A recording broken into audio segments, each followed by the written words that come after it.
If we could travel back to 1976 and step into a small garage in California, would we believe that this ordinary place was the beginning of a tech revolution? What made two young dreamers change the world with nothing but an idea and a vision? And today, has Apple kept that spark of creativity alive? Or has it become just another corporate giant? Apple isn't just a company, it's a story. A story about ambition, creativity, failure, and comeback. A story about how one vision reshaped the way we see technology, design, and even life itself. It all began in a garage. Los Altos, California, 1976. A 19-year-old kid named Steve Jobs and his brilliant friend Steve Wozniak decided to build a computer anyone could use at home. Back then, computers were massive, expensive, and locked inside universities and corporations. But Wozniak had the engineering genius, and Jobs had the vision and drive. Together, along with a third partner, Ron Wayne, they founded Apple Computer. Their first product was the Apple I, a single motherboard you had to connect to your own keyboard and monitor. Only about 200 units were made. But behind it was a dream much bigger than a circuit board. A year later came the Apple II, the first color personal computer. It exploded in sales, selling more than 6 million units through the 1980s. In no time, Apple had gone from a garage project to one of the most important tech companies in America. But success came with turbulence. During the 1980s, the competition with IBM and later Microsoft got fierce. Jobs was a visionary, but not exactly easy to manage. In 1985, Apple's own board of directors fired its founder. Imagine that, like Steve Jobs kicked out of his own company. Without him, Apple started to lose its edge. Products flopped, the software fell behind, and the market began to shift. Still, Jobs didn't stop creating.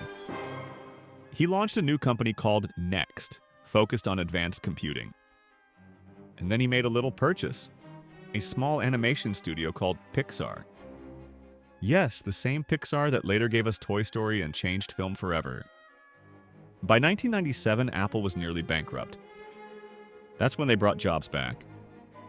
His return felt like a captain stepping back onto a sinking ship. But this time, he came with a new philosophy: simplicity, design, and user experience. In 1998, Apple introduced the iMac. Colorful, friendly, fun. The iMac saved Apple and reintroduced it to the world. Then came 2001.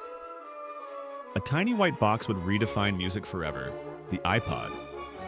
1,000 songs in your pocket. That slogan alone made history. By 2006, over 300 million iPods had been sold. And with iTunes, Apple didn't just sell devices, it changed the entire music industry. But the story didn't end there. In 2007, Jobs walked on stage and said, "Today we're introducing 3 revolutionary products: an iPod, a phone, and an internet communicator. These are not 3 separate devices, this is one device." That device was the iPhone. With a touchscreen and elegant design, it reinvented what a phone could be. By 2010, Apple had sold over 75 million iPhones. And with the iPad's debut, Apple made tablets mainstream. In 2011, Steve Jobs passed away. But his vision lived on. Under Tim Cook, Apple became more global, more service-oriented, and even more powerful. In 2018, Apple became the first US company valued at over $1 trillion. By 2022, that number tripled, $3 trillion. But with great success came criticism. Some said Apple had lost its spark.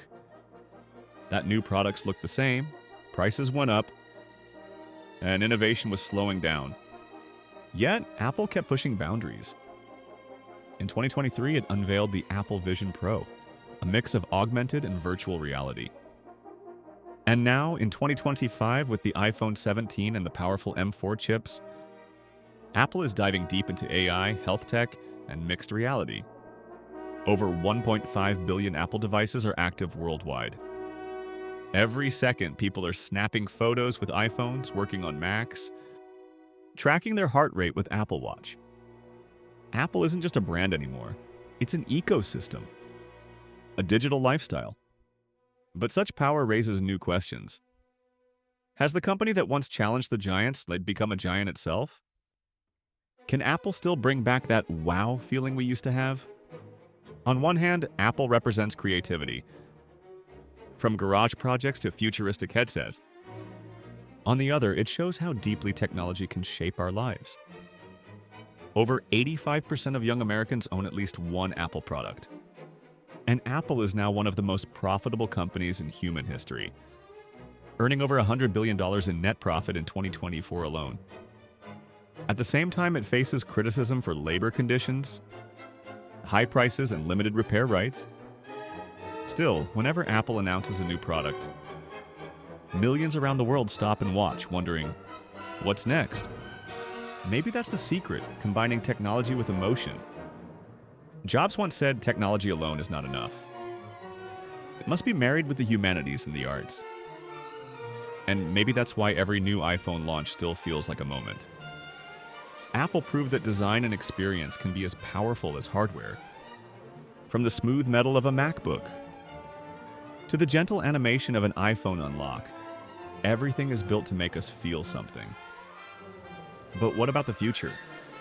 Will Apple lead the era of artificial intelligence, or will it finally face rivals who move faster?